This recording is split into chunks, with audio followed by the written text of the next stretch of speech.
Hey, FlimsyLunchTray here, and welcome to our Saturday upgrade and commander build video. And today we're going to be looking at the Tier 5 French battleship, if I can remember the name from it from yesterday's video.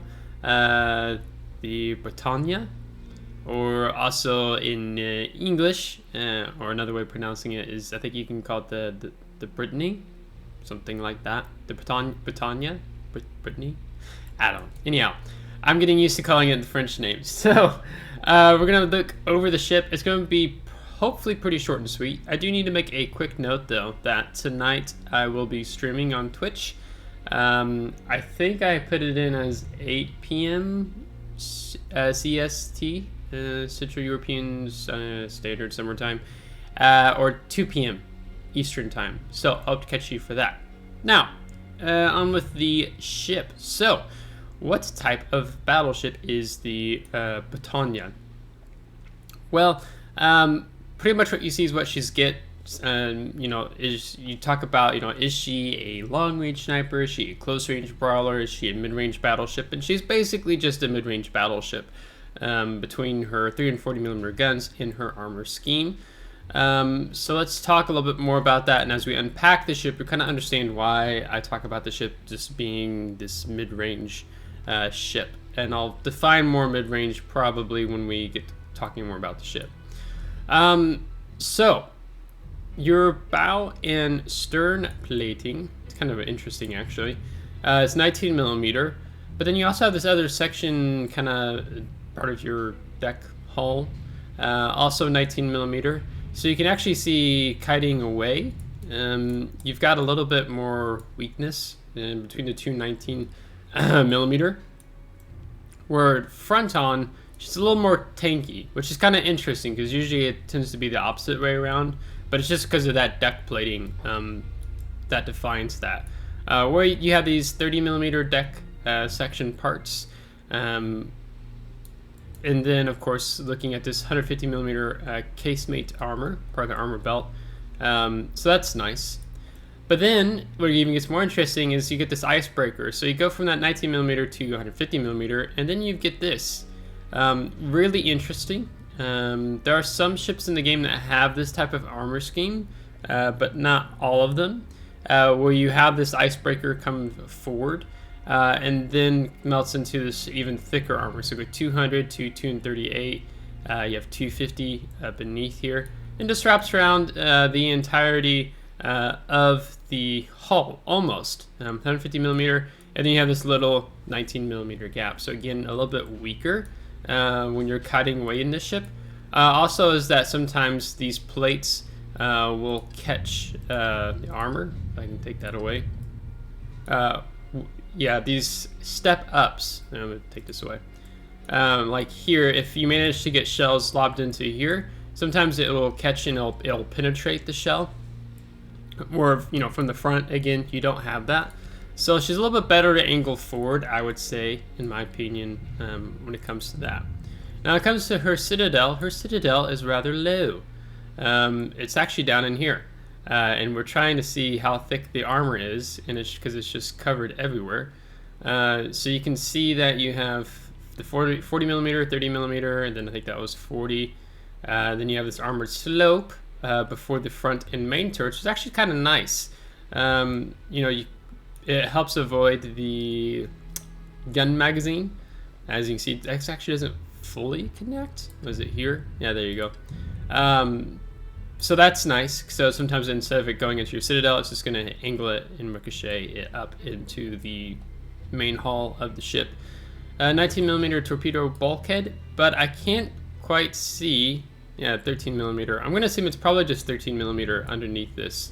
I don't know that for certain. I mean, here you can see 13mm again, and both of these spots. So it's interesting how they did the armor scheme, particularly under the forward and rear main battery turrets.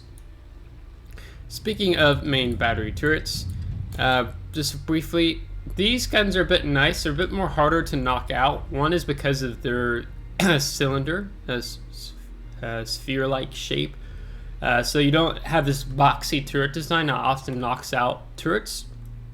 So it's actually quite nice.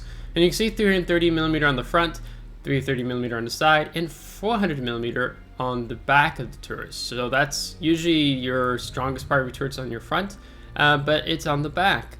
And then 72 millimeter. So with that stronger millimeter armor on the back of your turrets, you don't actually have to worry if your guns are facing opposite directions. Someone wants to try to incapacitate your turrets, they'd be better off trying to just shoot your superstructure instead, especially at the lower tier. It's going to be harder to knock out those turrets with this spherical shape of the main battery turrets, and also the turret housing, and then just also that it's got pretty decent armor. Now, talking more about the ship, let's first talk about the modules. So you go from Hull A to Hull B, and here you can see there's actually a pretty significant jump from the AA defense, right? So AA defense goes from a rating of 27 to 48. So I was referencing yesterday's game that the AA is okay on the Bretagne, but in comparison to a lot of other Tier 5 battleships, her AA can become more notable for that matter alone. You can also see the hit points, kind of the most significant thing, 38,300 to 41,700. And also that your maneuverability gets a buff up as well. Now we talked about and pointed out yesterday that this is actually a smaller Tier 5 battleship. New York would be bigger, a couple others would be bigger, so it kind of helps her be not such a large target Tier 5. And having that additional maneuverability does help you out with the Hull B upgrades. That's the first thing you're going to go for if you don't have the ship yet or you just got it. Second thing is the range. So your stock range is 16.5 kilometers, but then you can upgrade that to 18.2. You don't get spotter planes, so 18.2 is the max in which you can have your gunfire control system. So it's not a big deal, and you don't really want to be playing the ship at max range. We had in yesterday's video, we had some carriers we were shooting at. Of course, they were farther back, so then that range becomes handy in that. Otherwise, when I talk about the ship being a mid-range battleship, let's pop up the concealment. I don't have concealment on the commander right now, so he's 14.8. Otherwise, I think 13.4 with conceal. This ship, I would say probably, normally mid-range is 10 to 15 kilometers. Is typically how I would phrase that. Now when you're at Tier 5, like 15 kilometers can become a bit longer. But I would say generally in that ballpark, because if you do, ultimately you are going to want to build into concealment with your commander. 13.4, so it gives you some breathing room to, if you play around that, to go dark, get outside of the detection range of enemy ships. So that does come in handy there. Now, the propulsion, a slight upgrade, 29,000 horsepower. So basically that gives you the 20 knots. And you can go up to 31,000 horsepower, which is 21 knots. Down to ceramic flag, like we had in yesterday's video, you're getting 22.1 knots. Now, they kind of, most WoW Wiki articles, I'm going to say, con of Tier 5 battleships is their slow speed. And most of them are slower speed because they tend to be pre-World War II battleships. Maybe closer to World War I, so on and so forth. I know they actually labeled the year here. Yeah, 1916. So it's going to be pretty standard. However, the Bretagne feels better than the New York in that when it comes to the speed. So it's actually okay. I like just throwing on that ceramic flag to get across the map a bit quicker, so I'm not lagging behind all the cruisers and destroyers when the time comes for me to push up more. Now in terms of the upgrades, what I'm going to recommend for the first slot is the main armaments modification. It does reduce the risk of your main battery coming incapacitated by -20%, risk main battery starvability plus 50%, and main battery repair time -20% if a main battery turret should become incapacitated. This is going to be pretty standard. You're going to see across the board at Tier 5. Now the Bretagne is not a secondary battleship by any means, any stretch of the imagination. So we're not going to build into it with Auxiliary Armaments Modification 1. You don't take Magazine Modification 1, which reduces risk of your ship's magazine detonating by -70%, because you're just simply going to take the Juliet Charlie combat signal, which completely limits the risk of your ship's magazine detonating, whether you're in random, ranked, or brawl, something like that. So you're going to want to run that. So it takes care of this. So main armaments modification 1. Ship pretty much revolves around angling your armor well and the main battery guns. So it's a pretty friendly ship to play, especially if you're a beginner here in World of Warships. Second slot, we're going to take Damage Control System Modification 1. This is going to reduce the risk of catching fire by -5%, risk of flooding, -3%. This is just going to help in general overall with our tankiness, survivability, and this will even stack on with the commander skill I think we have now. And drone protection, usually you see that more for cruisers, destroyers, where battleships, it's a lot harder to incapacitate the steering gears or the propulsion. It can happen, but it's much more difficult to do so. Now, third slot, there's two options. I think yesterday I talked about in the Friday's video that I was probably pretty sure I had Aiming Systems Modification 1, but I'm not entirely sure if that was true, if I switched at some point, or maybe it was the main battery modification 2.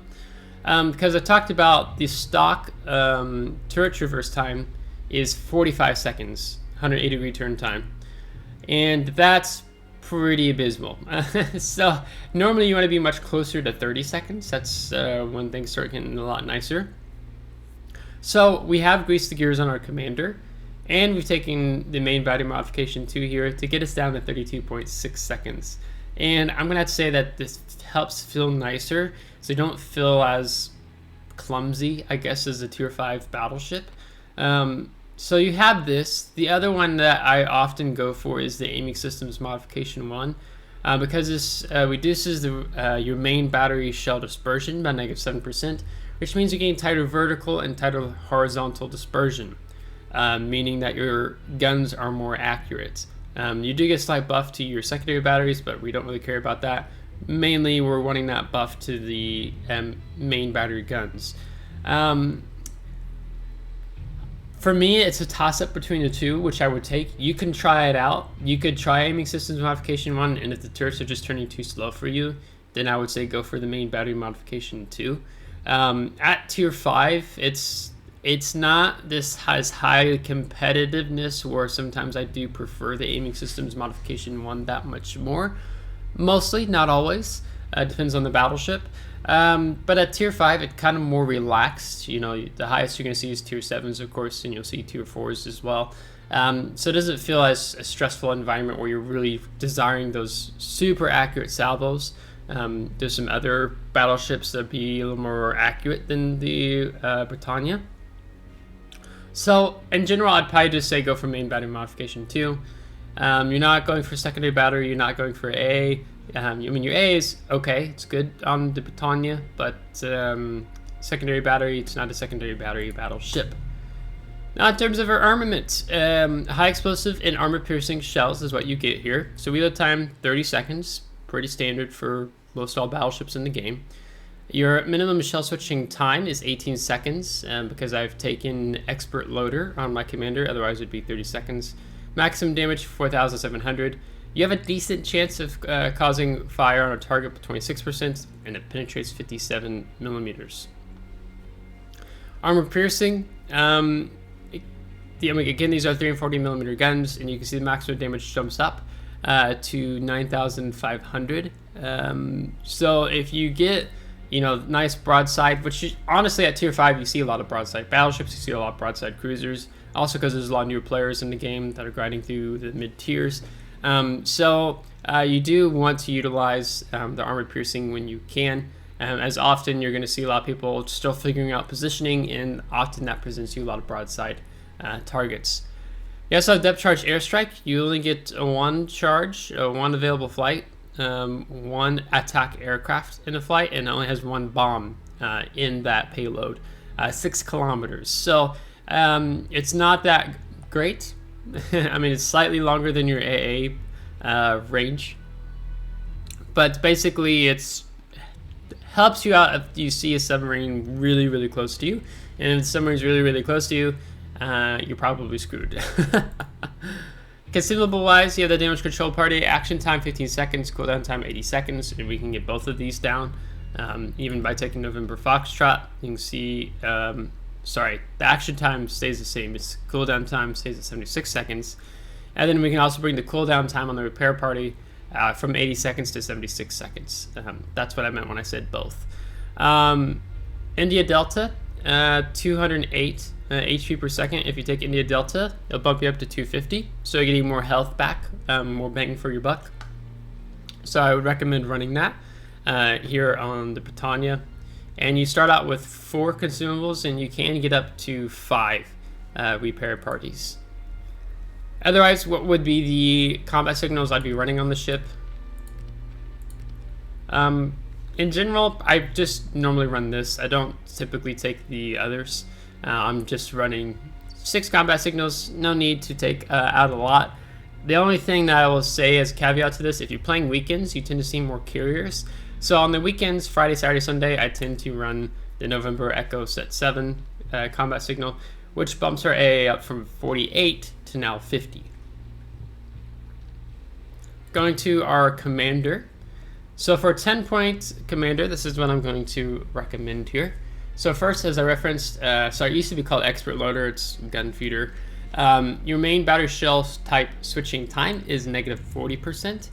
So that's nice to have when you are seeking to switch between a high explosive armor piercing if you have the time. Otherwise, at tier 5, it's not that big of a deal if you don't want to go for gun feeder, and I'll talk a little bit more about that. There might be another skill we can look at taking here. 3-point skill, 3-point commander. Grease the gears. Definitely going to want to run this on your Bretagne to help with that turret traverse time. Otherwise, it can be rather painful. 6-point commander, adrenaline rush. As your ship loses HP, hit points, your main battery reload time will be reduced. So then you will go from your 30 seconds to 29, 28, 27-ish. And you get a little buff to your AA damage and buff to your secondaries, but not that that's the main thing you're going for there. 10-point commander, I'm just going to encourage you to run Fire Prevention Expert as your first 4-point skill here on the Bretagne. Most of these tier 5 battleships aren't known for their concealment, but what you want Fire Prevention Expert for is reducing the risk of catching fire by -10%. Which builds in nicely with this skill because you reduce your risk of catching fire by -5%. So essentially we've reduced catching fire by -15% as a whole. And the main reason you take this is for the maximum number of fires is -1. If you're new, allow me to explain. So you right now, without fire prevention, you would have 4 fires on your ship, 1 on the bow, stern, and 2 on the superstructure. Fire prevention eliminates 2 fires on your superstructure, and you only have 1 fire on your superstructure, which means you're taking less damage. And most people in the game are who are shooting at you with high explosive are shooting at the center superstructure part of your ship. So having fire prevention means you're going to have longer duration and greater survivability in the game.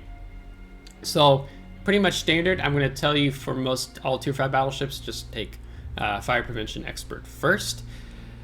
The next can be up to you whether you want to run Concealment Expert, dropping you down to 13.4 detectability by sea, by air 6.6, otherwise you can see 7.3 by air or by depths. Or you can take the Emergency Repair Expert, which just basically is going to give you 5 heals. Now, sometimes at tier 5 will I be able to get all 5 heals off. It just varies. But it's really nice to have when the battle does maybe go that full 20-minute duration. So you could pick up either of these first and what you feel is better for you. The perk of the Emergency Repair Expert is that extends your damage control party consumables action time by plus 10%, and your repair party consumable action time by plus 10%. So if I go back, we look at here, your consumable action time for your damage control party is going to go from 15 seconds to 16.5 seconds. Your repair party is going to go from an action time of 28 to 30.8 seconds. So you get a little bit more utilization there. So probably I'd lean a little more towards going for this first, and then this for a, this would be 14, 18-point commander build. Now last thing that it leaves us with is 3 points, which I'm going to encourage you to take basics of survivability. Your module restoration time is -15%, fire extinguishing time, -15%, flooding recovery time, -15%. You could even go this route first and then pick up Concealment Expert. That could be something you could very well do as well if you're not too concerned about Concealment Expert. But this is a pretty standard 21-point commander build.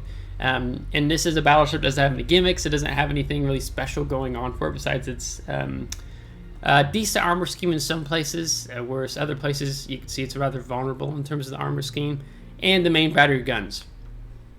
So I referenced there could be another 1-point skill you could go for instead of gun feeder. If you're fine, not worried about switching constantly between armor piercing, high explosive, you could easily give up gun feeder and go for emergency repair specialist, which is going to reduce the control, your damage control party consumable cooldown time by -3%, and your repair party consumable cooldown time by -3%. And this is -5%, so basically you could stack it'd be -8%, quote unquote.